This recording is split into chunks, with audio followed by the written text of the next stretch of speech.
السلام علیکم۔ تو فیال علیہ السلامت ایک نئی زیارت لے کر آپ سب کی خدمت میں حاضر۔ محسوس کریں یہ کون سی جگہ ہے۔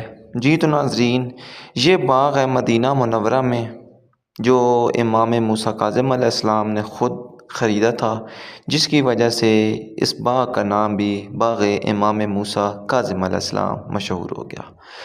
بہت کم یہاں پہ زائرین آتے ہیں۔ یہاں پر انبیاء علیہ السلام کی ولادت بھی اسی جگہ پہ ہوئی تھی، اس گرد گردی۔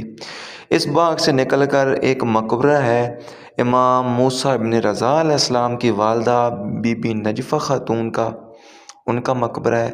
اور ماشاءاللہ بہت ہی کیا اس باغ کے اندر جب آپ آئیں تو اتنا ایک سکون، دل کو چین، بہت خوبصورت منظر ہے۔ مولا نے یہ باغ اپنی ذاتی رقم سے خریدا تھا، جس کی وجہ سے اس کا نام باغ امام موسیٰ کاظم علیہ السلام مشہور ہو گیا۔ زائرین یہاں بہت ہی کم آتے ہیں کیونکہ مدینہ منورہ میں بہت سی مخفی زیارات ہیں، جن میں سے ایک زیارت یہ ہے۔ ادھر لوگ رہتے تو جو بھی شیعان حیدر کرار آتے ہیں، پھر جب وہ ایک دوسرے سے ملتے ہیں تو کئیوں کو پتہ ہوتا ہے، کئیوں کو نہیں پتہ ہوتا۔ ماشاءاللہ سبحان اللہ۔ ہاتھ سالے میں جو بھی مولا کا چاہنے والا ہے ضرور کومنٹ کرے گا۔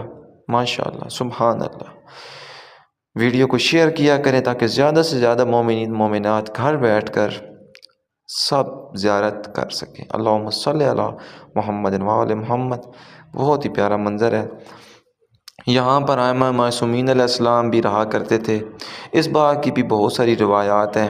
امام موسیٰ کاظم علیہ السلام، انبیاء کی ولادتیں، اور ائمہ معصومین علیہ السلام یہاں آتے تھے، اور ماشاءاللہ بہت ہی پیارا منظر ہے۔ سبحان اللہ سبحان اللہ۔ اللہم صلی علی محمد و آل محمد۔ زیارت بھی کرتے رہا کریں اور ساتھ ساتھ ویڈیو کو شیئر بھی کرتے رہا کریں، اور درود پاک لازمی پڑھا کریں۔ ایک وظیفہ آپ کو بتا دیتا ہوں، 7 دفعہ سورۃ کوثر، پہلے 7 مرتبہ درود پڑھنا ہے، پھر 7 بار سورۃ کوثر، اور پھر 7 بار درود پاک۔ اس کے بعد جو بھی نیک اور دلی جائز حاجات آپ کی قبول نہیں ہو رہی، توسل سے امام موسیٰ کاظم علیہ السلام کے توسل سے، اہل بیت کے توسل سے، محمد وآل محمد کے توسل سے دعا مانگیں، انشاءاللہ ضرور پوری ہوگی۔ ماشاءاللہ جی سبحان اللہ سبحان اللہ۔ یہاں ائمہ معصومین علیہ السلام کی شہزادیاں بھی آتی تھیں۔ یہ باغ ہے جی سبحان اللہ ماشاءاللہ، بہت ہی پیارا منظر ہے۔ میری دعا ہے مولا آپ سب کو زیارت نصیب فرمائے۔ اللہم صلی علی محمد و آل محمد۔ بطخیں بھی ہیں یہاں پہ، یہ دیکھیں ماشاءاللہ سبحان اللہ سبحان اللہ۔ زائرین چھوڑ جاتے ہیں یہاں پر یہ باغ کی